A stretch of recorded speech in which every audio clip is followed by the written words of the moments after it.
Денеска сме овде, браки и сестри, да се учиме од Библијата. Само да подигнам система. Ке прочуваме тема која насловот го гледате, излегување од градот Содом. Пред неколку месеци имав првата тема, тоа е една серија од 3 предавања, во наредниот период ќе зборуваме и за жената Лотова, но еве денеска се одлучив да размислуваме за Лот и неговото семејство, кога требале да го напуштат своето место на живење Содом. Овој настан се случил некаде пред повеќе од 4000 години од наше време па назад. Станува збор за уништување на Содом и Гомор, односно излегување на семејството на Лот од своето место на живење.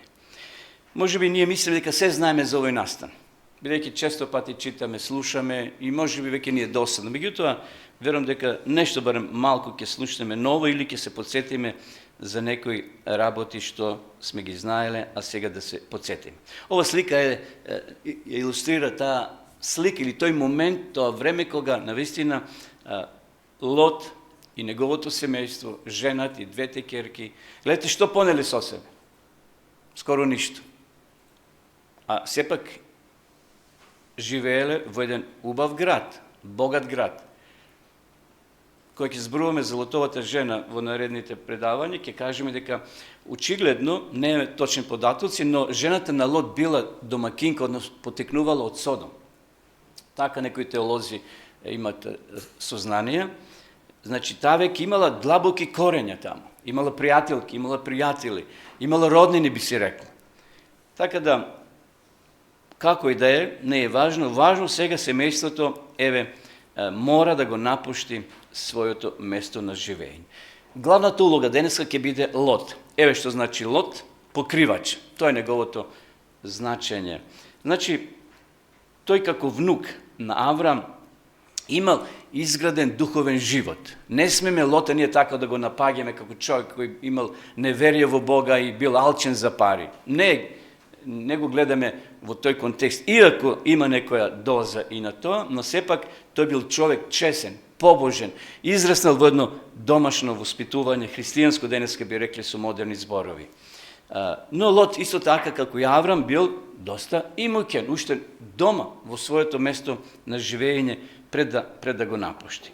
И затоа ајде да одиме заедно да ги читаме овие зборови кои ги запишал Мојсей во прва Мојсеева 13 глава. Лот кој отиде со Аврам имаше овци, стока и шатори.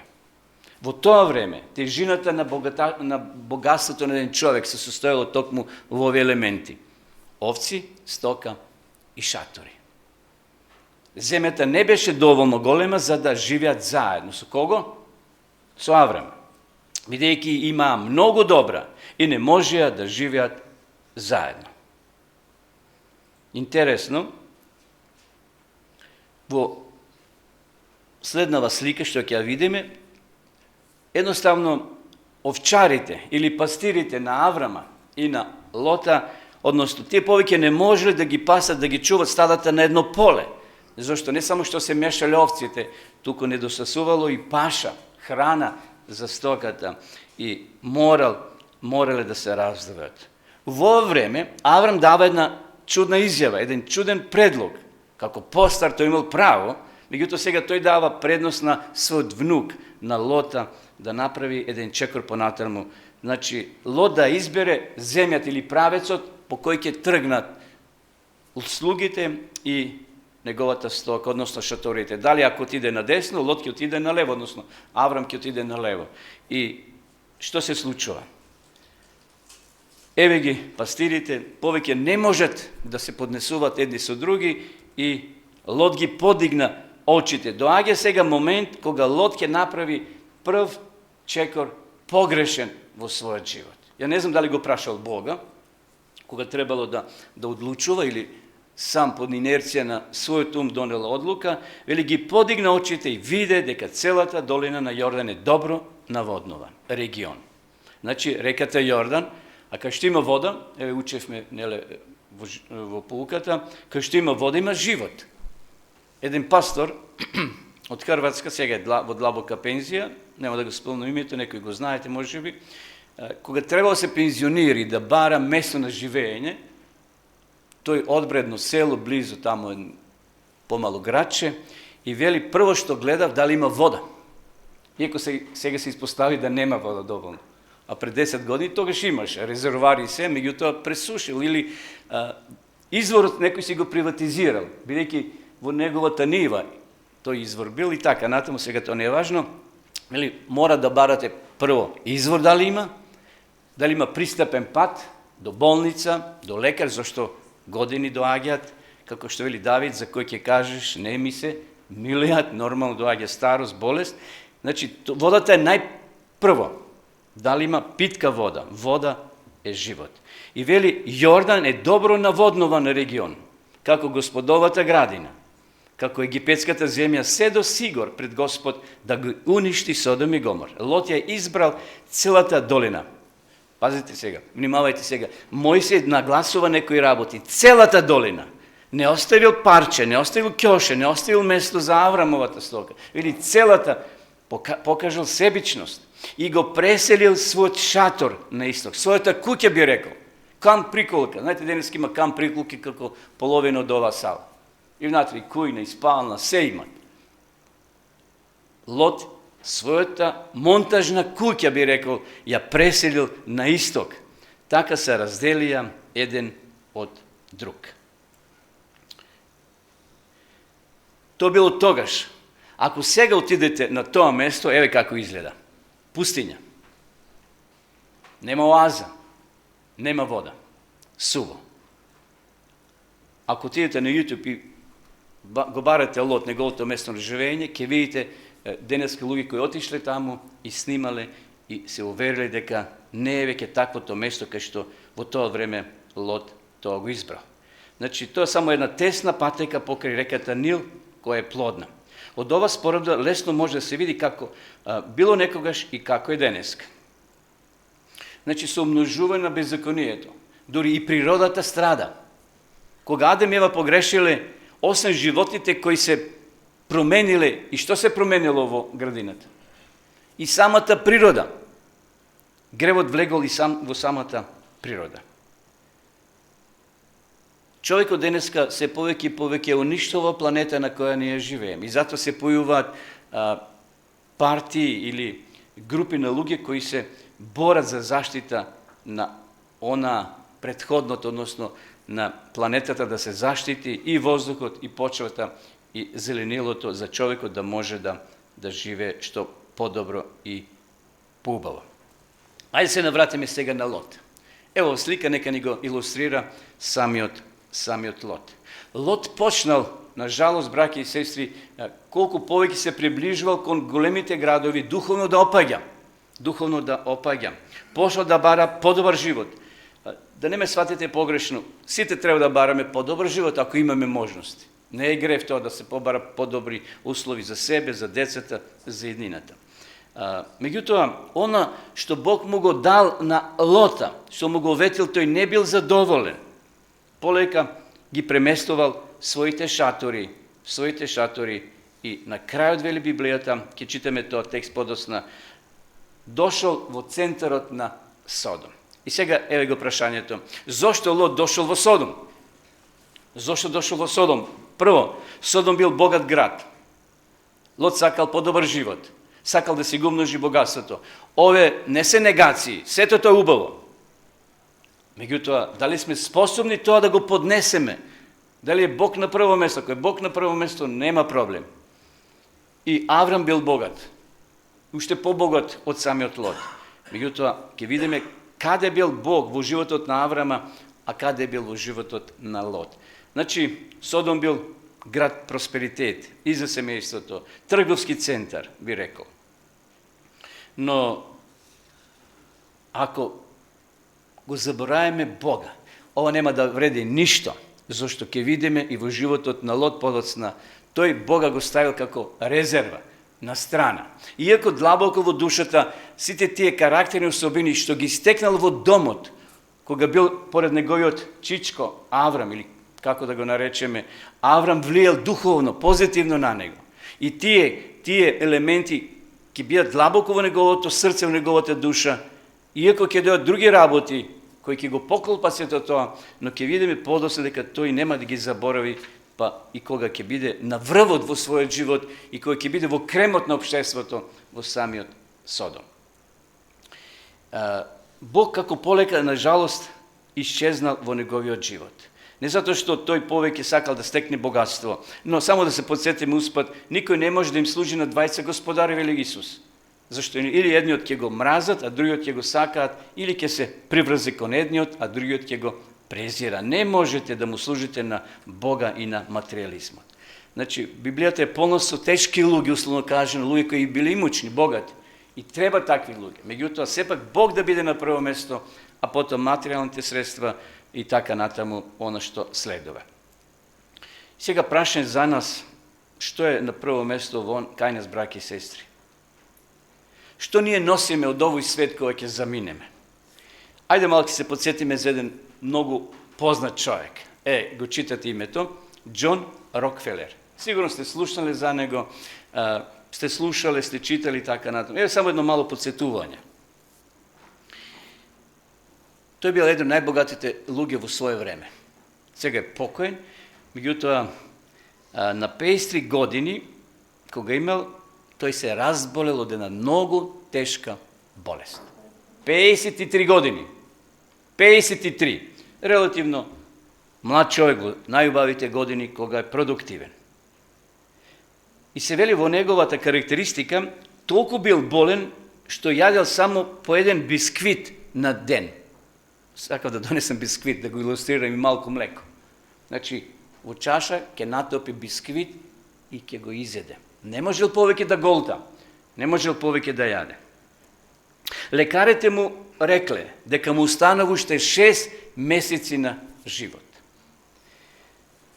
За време на долгите непроспиени ноќи, во главата му поминувале страшни мисли. Знаете, кога човек на постела, имаш диагноза дека уште 6 месеци ќе живееш, нити се јаде, нити се планира, нити се живее. Едноставно, црни мисли му поминувале низ главата. Бил богат, а не можел да понесе нито $1 со себе, он тоа го знаел. Од друга страна, немал потомство. Немал жена. Немал кој да ги наследи неговите пари или неговите средства, имотот. Страшно си велел. И знаете што одлучил таа ноќ? Да биде добар. Почнал да го дели имотот. Отишол, односно пратил своји пратеници во разни сиропатилишта, болници, сиромашни луѓе, вдовици, со намера да им подари се до неговата смрт. И на тој начин сакал да се одолжи. И сега се случуваат две многу важни работи во неговиот живот. Број 1. Неговите компании заработувале толку многу профит, што едноставно тој не можел да стаса да го подели. Значи, делел, подарувал, помагал, а од друга страна фирмите салдото го качувале во позитива. Второ, кога донирал на некоја институција, најчесто децата од таа институција доаѓале кај него, го гушкале, му се качувале награб, а тој почувствувал во душата една таква љубов. Нешто убаво му поминало низ душата. Знаете, кога децата му се заблагодаруваат. И чудо, и медицината не знаела да објасни, почна да оздравува. Тие позитивни емоции му помогнале тој да воскреснува, условно кажано, во неговата болест. Добил и потомство и доживел длабока старост. Еве, ова слика, починал на 97 годишна возраст. Гледате, лекарите му прогнозирале крах, прекинува неговиот живот, но тој одлучил да прави добри дела. Тоа го регенерирало неговиот однатре живот. Оздравел и навистина бил благодарен на Господа. Браќи и сестри, дали го добивме одговорот што ние ќе понесеме со себе? Знаеме, ќе тоа 100 пати го повторуваме, ништо. Популарно се нарекува дека ние носиме само 6 даски штици, така некој рекол. Значи, не носиме ние, него нас не носат во тие 6 даски штици. И за тоа треба да размислуваме. Ке дојдат и такви денови, нормално. Оној кој се родил доаѓа на крајот и крај. Нова земја е така, меѓутоа за нас христијаните ние сме овде гости. Ако го си гостин, една недела, 2 недели, 3 дена, или 5 дена, или 50 дена, ќе ти дојде крајот на тоа гостување и заминуваме. Ај се вратиме на Лот. Лот прво склучил завет со гревот. Лот навикна на лош начин на живот. Тоа за него во почетокот бил стран начин на живење. Меѓутоа, колку времето одминувале, тој се прилагодил. А Павле беше пишувал, мислам, Римјаните, не прилагодувајте се, што вели таму? Ко нови свет.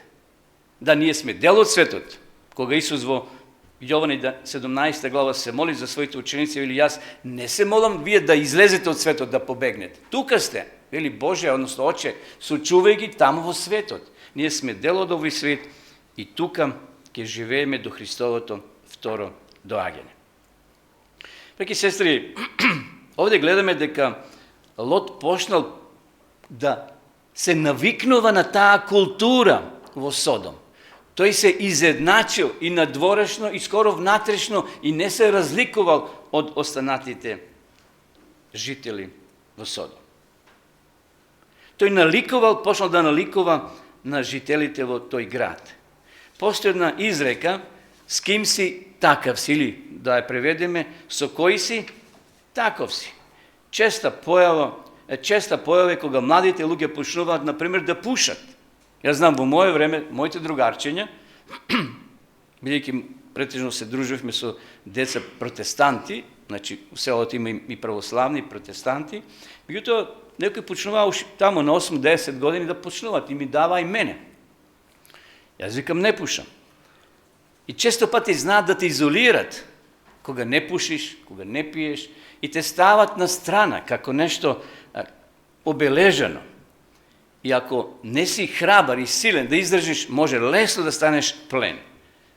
Лот, не знам колку се изедначил со домакините, но на жалост ќе видиме дека тој се претопил и станал и влегол дури во тој совет, во тој градски совет. Но еден ден, што се случува? Вечерта 2 ангела пристигнаа во Содом, а Лот седеше пред портата на Содом. Обратете внимание, каде Лот седи, браки и сестри. Овде вели, седеше пред портите. Не можел секој да седи тамо пред портите. Не можел секој да биде во тој совет, во таа група. Кога ги виде Лот, стана, излезе, да ги пречека и се поклони со лицето до земјата. Очигледно, тоа што го научил во таму далеко, во Ур Халдејски, во семејството на Аврама, тие позитивни црти на гостопримство длабоко биле всадени во неговото срце.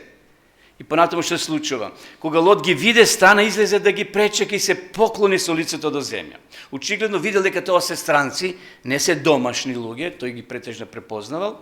Тогаш тој рече, Господари мои, влезете во куќата на слугата ваш, да пронекевате и измејте си ги нозете своји, а па утре рано, кога ќе станете, одете си по својот пат. Интересно, овде гледаме дека Лот е со највисоките функционери во градот. Тој совет седел тука на плоштадот, имал посебно место за седење и ако имало некои расправи, некои проблеми, луѓето оделе таму да примат благослов или да примат совет. Лот веќе бил примен во тоа друштво, а да се влезе во такво друштво не е лесно. Не е лесно да се влезе во такво друштво. Значи, морал да ги погази принципите што ги научил од Аврама. Како по правило човекот успева да се искачи во општественото скалило со газење на божествените принципи. Некој ме праша дали може човек да биде адвентист, председател на држава. Може, зошто да не? Ама дали ќе останеме верни на принципите на Библијата? или да бидеш пратеник во собрание. Ако останеш верен на принципите на Библијата, повели, ако те изгласат. Меѓутоа, читаме денеска и воопшто колку луѓе викаат против тие пратеници, крадат, лажат, мислят само на себе и така на все оно што е најлошо на жалост. Значи мора да внимаваме, ако нешто прифатиме, дали ќе ги задржиме принципите Божи. Но овде ќе истакнеме една добра особина на гостопримството. Еве Павле што вели: не заборавајте да покажете гостопримство, зашто некои ги нагости ангелите без да го знаат тоа, кога Лот ги покани овие 20 ангели во својот дом, тој се уште не го знаеше тоа. И Аврам прими гости ангели, еве и Лот. Значи таа доблест, таа позитивна црта останала во неговото срце, без разлика колку навлегол во тој живот на Содом и Гомор. Понатаму, еве сега, ангелите дошле во домот на Лот да преноќеват. Тој со отворено срце ги примил и навистина било прекрасно. Се до оној момент, додека во градот не се проширила вест дека Лот примил странци. И затоа сега ќе одидеме и да видиме кои се тие. Интересно, браќи и сестри, таа вест брзо се проширила. А овде вели дека целиот народ дошол, целиот град, дури и децата, не знам зошто се случува тоа, овде вели дури и децата, од момче до старец, целиот народ. Што барале кај Лот? Еве го текстот. И ги удри луѓето што беа над вратата, на вратата од куќата со слепило, од најмал до најголем. Значи имало деца. Што барат деца од 8 години? Што барат деца од 10 години во таа толупа дотидат и то ноке? Може би на полнок дошле. Вели од мало до најголем. Така што залудно се мачија да го најдат влезот. Друг предвели да ги познаат, тој е библиски израз. Да општат, да имат контакт со тие, со гостите. Браќи и сестри, овде жителите на Содом ќе покажат, ќе доживеат кулминација, односно, како би рекол, врвот ќе го доживеат на неморал, покажувајќи и на видливо со овој нив гест да отидат во домот на Лота. Жителите на Содом биле на врвот на неморалот и дека неморалот бил премолчено легализиран во Содом. Дори децата биле понесени со тоа. И децата дошло, односно најмалите. Ај малце да направиме паралела со нас денеска. Што се случува во Европа? Зборот LGBT, дали ви е познат? Сите кандидати држави за Европската заедница мора тоа да го внесат во своите устави, во своите закони, легализација, слобода. Имам право што да правам, јас сам одлучувам. Значи, кој сака да влезе во тие интеграции европски, да влезе во европската фамилија, мора тоа да го легализираат. И денеска се водат големи кампањи, се дават големи пари. Тоа ќе дојде се повеќе и повеќе расширено, ништо не е ново, ете, уште во тоа време тоа се случувало. Тогаш оние мажи му рекоа на Лота, обратете сега внимание, ангелите го предупредуваат Лот да превземе хитни мерки, зашто тие дошле да го известат населението, односно Лот, бидејќи не нашли други верни луѓе, зашто таму далеко Аврам, би рекол, се кара со Бога, се расправа, зашто Аврам веќе добил информација дека Бог имал намера да го уништи Содом и Гомор, и сега Аврам се залага, Боже, немој, таму има 50. Имало ли 50? И таа бројка дошла до ни 5 не нашле внатре. И сега ангелите му велат, Лоте, ако имаш зетови, синови или керки, или кој да било свој во овој град, сите нив изведи ги од ова место, зашто сакаме да го сотреме ова место, бидејќи повикот против нив е голем пред Господа, па не испрати Господ нас да го уништиме. И сега Лот ќе започне својата мисионерска мисија, што ја занемарил со години. Бидејќи тој имал други приоритети, да влезе во градскиот совет. И тој таму воопшто не проповедал во тој градски совет. Воопшто не им кажал за Бога, за вистината. Сега принуден, приморен од ангелите, тој ќе отиде, но сепак нема да ја свати доволно опасноста или апелот што ангелите му го пренеле да отиде и да ги извести неговите најблиски. И кога дошол тој кај своите зетовци, еве што вели, и излезе Лот и им кажа на зетовите своји, на кои сакаше да им ги даде керките своји, им рече: станете, одете си од оваа место, зашто Господ сега ќе го сотре овој град. Но ова мене ме многу буни. Ова изјава. Што кажеле овие зетовците? Но на зетовите негови им се причини оти се шегова. Преки сеси, ние не смееме вистината да ја кажуваме во шеги. Кога е озбилна вистината. Има место за шега, за релаксација. Ама кога станува збор за Божјата вистина, ние не смееме да ја облажуваме, да ја ставиме малце шекерче, да полесно се проголта. Не. Овде гледаме дека Лот тоа го кажал на таков начин и самиот не верувал. Не подоста ќе читаме текст. Морале ангели да го фатат за рака и да го влечат буквално. Очигледно, Лот тоа не го кажувал онака како што требало. Без сомнение, браќи и сестри, една од причините била нивната духовна и морална тупеност во гревот и нивната неспособност да ја препознаат и да ја ценат вистината. Да, тие двајца негови зетовци толку биле отапени морално, тие воопшто не обратиле внимание на неговите зборови, на зборовите на Лот. И затоа, вели, им се чинеше како да се шегува. Но да се запрашаме дали навистина Лот сакал да ја напушти, да го напушти својот град. Еве што пишува. А кога зората зазори, навали ангелите на Лота да побрзи му рекоа: стани, земи ја жената своја и двете ќерки твои и тргни од тука, за да не загинеш поради беззаконието во овој град. Но тој се двумеше. Браќи и сестри, дали ние се двуваме за некои работи? Двумеме. Тоа било главната пречка кај неговите зетовци, зашто му се чинеше, вели, како да се шегувал Лот. Но и тој се двумеше, и тој беше на пола, дали ќе биде вистина остварен планот на Бога или не. Затоа ангелите го фатија за рака него, жената негова и двете керки негови, оти му беше жал на Господа и ги изведоа, па ги оставија надвор од градот.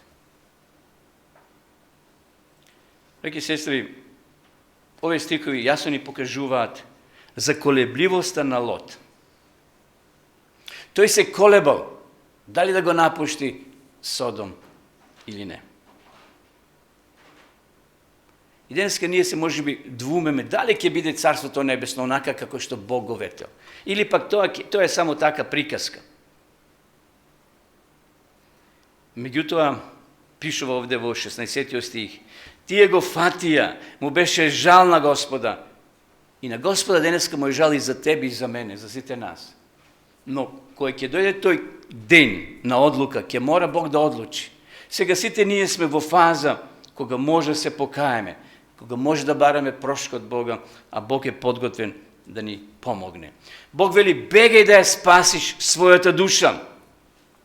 Не гледајте назад и не застанувајте во целата долина. Затоа ќе збориме во наредното предавање, кога ќе збориме за жената на Лот. Не гледајте назад и не застанувајте во целата долина на Јордан. Трчај до тие ридови за да не загинеш. Браќи и сестри, да не гледаме назад. Сите ние имаме свој минато. Тоа не ни помага, тоа е веќе зад нас, добро или лошо, вакво или онакво. Но ѓаволот сака често пати да се враќаме назад и да тоа не подсетува на нашите падови, на нашите искушенија, на нашите слабости, да гледаме напред. Бог вели: гледајте напред, трчај до ридовите за да не загинеш. Со други зборови, не свртувај се, не застанувај, бегајте до ридот. Што значи тоа да не се свртуваме? Дали ова само се однесува на Лот или на нас денеска? Еве што вели Павле: браќа, јас не мислам дека сум го достигнал тоа, но едно правам, го заборавам она што е зад мене, природно. Тоа е зад мене. а се стремам кон оно што е пред мене. Трчам кон целта, кон наградата на горното призвание од Бога во Исуса Христа. Браќи и сестри, ајде да гледаме напред. Минатото е минато и поминато е. Тоа не може да ни помогне ништо. Може само како искуство да стои. Меѓутоа, да не се враќаме назад. Понатаму вели, бегај на ридот. Знаете, ридовите се зборувавме, кога зборувавме за Исус, за ридовите. Ридовите биле символ од секојаш за заштита. Планините се криеле, партизаните оделе таму. Луѓето кога е војна во градот, земјотреси одат во планините, таму да се заштитат. И затоа овде вели, бегајте таму во гората. Еве вели текстот. А Лот рече, ти се молам, Господи, еве слугата твој најде милост пред тебе и милоста твоја е голема, што ја направи спрема мене, оти ми го спаси животот. Сега му уште една молба, Лот. Но јас не можам да се спасам на ридот. Далеко е тоа, не може да стигнам до таму. Бидејќи ќе ме стигне злото и ќе загинам. Не, во оној град, доста е близу да побегнам таму, а местото е мало. Таму ќе се спасам зашто е мал. Па ќе останам жив, благодарејќи на тебе. А он му рече, еве ќе те послушам. Гледате, Бог менува одлуки понекогаш. Значи, Бог не е суверен, така и никако. Се за наше добро тој работи. А тој му рече, еве ќе те послушам и затоа нема да го уништам градот за кој рече. Бегај побрзо таму, оти не можам да направам ништо додека не стигнеш онаму. Заради ова, оној град се нарече Сигор. Сигор. Значи, тоа е место кај што, иако тоа градче, и тоа ќе биде подосно уништено, меѓутоа Бог прави, како би рекол, една мала одлука, привремено Лот ќе биде таму засолнат со семејството, со ќерките, бидејќи жена му ќе стане солен камен. Меѓутоа и овој град подосно ќе биде уништен. Во првиот план требало и тој град да биде уништен. Но ради Лота и молитвата негова, Бог го пощадил едно време, но подосно и тој град ќе биде, на жалост, уништен. И сега, браќи и сестри, дали понекогаш сте слушнале луѓе кои велат дека не треба да се држи се што е запишано во Библијата. Па ова може, ама ова не може. Па ова било вака, па она било онак. Меѓутоа, сепак, кога Бог нешто ќе каже, Бог не е ситничар, но сепак Бог е правичен. Оно што тој го кажал, и то така ќе се оствари. Значи, Бог само привремено ќе одложи одлуката или казната да тој град, тие жители не бидат уништени. Но благодарение на својот слуга, на Лота, тие едно време ќе бидат поштедени, но подосна, на жалост, Лот од тука кој ќе отиде, ќе се повлечат во планините и ќе направи така страшен грев, за кој малце подосна сам успат ќе споменеме. Одиме понатаму. Зошто требало во тој град да остане Лот едно време? Одиме сега една друга паралела, да ги видиме Аврам каде е. А утредената рана, откако стана, Аврам отиде на местото каде што беше стоел пред Господа. Значи, кој е тоа место кај што Аврам се сретнал со Господа, за да доби информации што ќе се случи со Содом и Гомор. И сега Аврам доаѓа на тоа место и вели, и погледа на Содом и на Гомор и на целата околина и виде, и ете се креваше пламен од земјата како чад од печка. Аврам е вознемирен. Нема информации што е со Лот и неговото семејство. Но додека Бог ги уништуваше градовите на оваа околија, се сети Бог на Аврама, па го изведе Лот од пропаста, која ги сосипуваше Господ градовите каде што живееше. Рано наутро, значи Аврам отишол на местото каде што стоел пред Господа и се искачил на гората каде што се пазарил со Господа за бројот на праведници. Дали има 50 или 40, знаете тие бројки. Таму негде на брегот на мртвото море јасно бил видлив тој чад. Која била намерата на Господа со Лот? Да побегне на ридот каде што пак ќе се сретне со Аврама. Видите Бог како ги водил работите. Бог дозволил во Сигор да биде тука едно време, во тоа градче, а тука е сега Аврам на тоа ридче и кој го наблюдува сето овој простор, Содом и Гомор веќе горат, се прашува каде е неговиот внук, И Бог сега му кажува. Господ вели, бегај таму на ридот. Браќи и сестри, Бог има план за секого од нас. Кога Бог ќе каже дека еден ден ние ќе мора да ги напуштиме домовите и да бегаме во планините, во ридовите, тоа ќе се оствари. Како? Ја не знам на кој начин. Но мора да му веруваме на Бога. Гледате, Бог дозволил првин во мало градче. И кога Елена веќе зборува во своите списи, дека кога вела големите градови ќе се напуштат, па во малите, па од малите во помали, па од помали во села, па од села. И така, тоа е тај редослед. Гледате, Лот го напушта Содом, оди во Сигор, но таму станува небезбедно место за живење и тој ќе оди горе во ридовите. Што кажува Господ во Библијата? Дали треба ние да се плашиме? Овде гледаме дека сега таму на ридот ќе се сретнат повторно и Лот и Аврам после толку години. После толку години повторно Лот и Аврам ќе бидат заедно. Но Лот ќе доживее едно горко, тешко искуство преку Содом и Гомор. И ќе дојде повторно во таа заштитна зона, би рекол. Но што кажува Давид?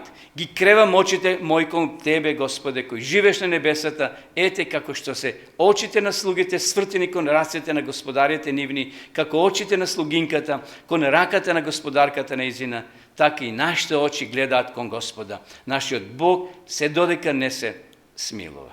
Реки сестри, може би Лот рекол, Господе, немој, па не можем јас, стар сум, не можем да одам. Господе, јас подобро знам од Тебе како да се спасам. Меѓутоа, тој ќе направи такви чекори погрешни подосна Лот, на жалост, браќи и сестри. Тој ќе биде кривецот или виновникот што ќе се родат две деца, Моав и Амон. Тоа ќе бидат Божи непријатели, непријатели на Божиот народ. Цело време, читајте во историјата на Библијата, ќе видите Амонци, Моавци. А од каде произлегле? Од керките на Лот, на жалост. Видите, Лот прави погрешни чекори и тие чекори ќе го пратат до крајот на неговиот живот. Но, еве што пишува текстот.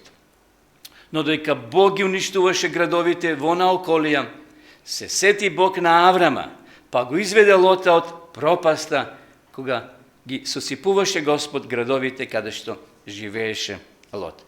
Сепак Бог бил милостив, браќи и сестри, зашто тој го гледал длабоко срцето на Лот, дека сепак има материјал кај што може да се обликуват и добри работи. Влијанието на Содом придонело на вистина Лот да направи погрешни чекори. Еве што вели овде Исус. А ти, Капернауме, што си се воздигнал до небото, до пеколот ќе слезеш. Зашто? Ако во Содом се беа извршиле чудесата што стана во тебе, то и до ден денес ќе останеше. Но ви велам дека на земјата Содомска ќе биде полесно на страшниот суд отколку тебе. Се чудам и се прашувам, дали имало поголеми греови од Содом и Гомор? Имало. Содомија, знаете, тој збор Содомија и сега се користи. Зошто овде дава Исус изјава дека жителите во Капернаум се уште полоши, уште погрешни од жителите во Содом и Гомор? Рековме дека Содом и Гомор биле жариште на неморалот. Во тие градови секојдневно се случувале гревови кои навистина денеска ние ги нарекуваме Содомија. И ние денеска многу ги осудуваме луѓето кои се од таа групација ЛГБ. Значи ги осудуваме таквите, тие се грешни, но знаете дека од таквите има уште погрешни. Кои се тие? Еве Исус кажува. За жителите во Капернаум. Зошто? Кој бил Капернаум како град? Јас зборов пред известно време. Капернаум е вториот Исусов град, кај што целиот свој живот скоро тој го поминал. Во правење на чуда, во правење на такви чуда, што жителите имале докази 100% дека Исус е Бог, но на жалост тие тоа го отфрлиле. Овде Исус 3,5 години ќе има активна служба. Тој е негов омилен град, каде што проповедал, лекувал, ги учил луѓето да ги напушат лошите навики. Сепак Исус изговара за тие жители остри зборови, или ќе им биде полесно на жителите во Содом и Гомор, отколку на вам, вие кои живеете во Капернаум. Ај сега малце да тоа го илустрираме со модерни зборови. Вие кои сте постари, пред 30, пред 50 години, дали е исто како и денеска за проповедане Евангелието? Полесно ли и потешко е денеска? Полесно е. Ја се сеќам кога при 40 години почнавме со ова работа проповедничка. Бевме во Србија, па дојдовме во Битола, 90-те години, пред да се Југославија распадне. Се проповедаше претежно во нашите објекти, во црковните. Меѓутоа, за да направиш плаката, позивници не е оди така лесно. Има печатници, тоа беа тие државни, па ти бара потврда, па дозвола, па каде, па што. А ние се досетувавме и правевме од Нова Македонија, од весници, ќе изрежеме големи букви, ќе ги залепиме на А4 или А3 формат, ќе отидеме во фотокопирница, ќе ископираме и добиваме плакат. Значи, се снаоѓавме. Немаше на радио, одеш, не ти примат по реклама. Или ќе ти даде една цена што не можеш да поднесеш. Тешко, јавни дворани. Се сеќам прв пат во Кавадарци, кога требаше да одржиме собор. Ја бев тука 91, 93, 94, во Домот на културата. Скоро прв пат јавно да имаме собор во Македонија, во нашите црквите имавме, меѓутоа надвор. И отидов кај градоначалникот, односно кај директорот, се уште жив го гледам во Кавадарци, и тој вели, не е проблем, толку кошта, толку чини, јас платив. Меѓутоа, од една верска заедница, протата се побуни, а знаете, ние тогаш имавме на телевизија овие приватните предавања, и доаѓа ми се јавува директорот, вели, мора да откажеме. И ме забрана од дотичната црква. Па како сега, веќе објавен соборот за цела Македонија. Јас отидов кај Иван Чулев, не знам дали е жив, тој беше градоначалник во... Мало? Да, добро, сепак е значи жив. И викам така и така, ние имаме закажено, платено, сега 2 дена пред тоа ни се прекинува. Тој зеде едно ливче и му напише Боге, така се викаше директорот, изврши си ја задачата. Ја му носам и тој имаше покритие. Значи, општината стои зад него и имавме прв собор овде во Кавадарци. Значи, тешко беше да се одржи собор, камоли јавни предавања. Денеска, интернет, фейсбуци, јавни дворани, излезе на улица, никој не те гиба. Значи, живееме кај што Евангелието денеска може многу полесно да дојде до увото и до срцето на човекот. И дали денеска, ако Исус дојде после известно време, секако ќе дојде, луѓето ќе имаат изговор, не сме слушнале. Не. Зашто на сав глас, на цел глас денеска се проповеда и луѓето можат да слушнат за Господа. Меѓутоа, браќи и сестри, овој проблем.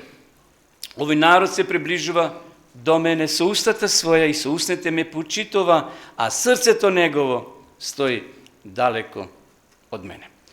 Нека Господ ни помогне, браќи и сестри, да размислуваме и за нашето излигување. Да не се врзуваме толку за тие земни работи. Тие се тука и треба. Меѓутоа, знаеме дека гледаме доле Палестина. Луѓе, модерни градови, убави живеалишта, денеска се бездомници. Денеска се скитници. Ке дојде ден кога ќе мора да излеземе и ние. Не мора тоа да биде само физички излигување, туку и духовно од својот оклоп, тој духовен оклоп во кој сме се затвориле. Сега е време кога може на луѓето да им зборуваме. Да бидеме подготвени да го... Ако Исус бил подготвен да го остави небото и да дојде на оваа земја, да помине 33 години, тогаш и ние треба да бидеме подготвени да еден ден кој ќе дојде Исус и кој ќе се покаже на исток, ништо да не врзува на оваа земја. Да кажеме, еве го нашиот Господ, кого чекавме. Нека Господ ни помогне да се подготвиме сега и кога ќе дојде тој ден, лесно да напуштиме се и заедно со семејствата наши, со нашите мили драги или поединци, како ќе се затекнеме, да може да влеземе во тој голем народ, во тоа големо мноштво, кој ќе патуваме неколку денови, вели таму писателот, и кој ќе се сретнеме на стакленото море, од сите сталежи, од сите генерации, од сите раси и класи, и ќе бидеме за секој што Господ. Тоа е моја молитва и мисла да се оствари за сите нас. Амин.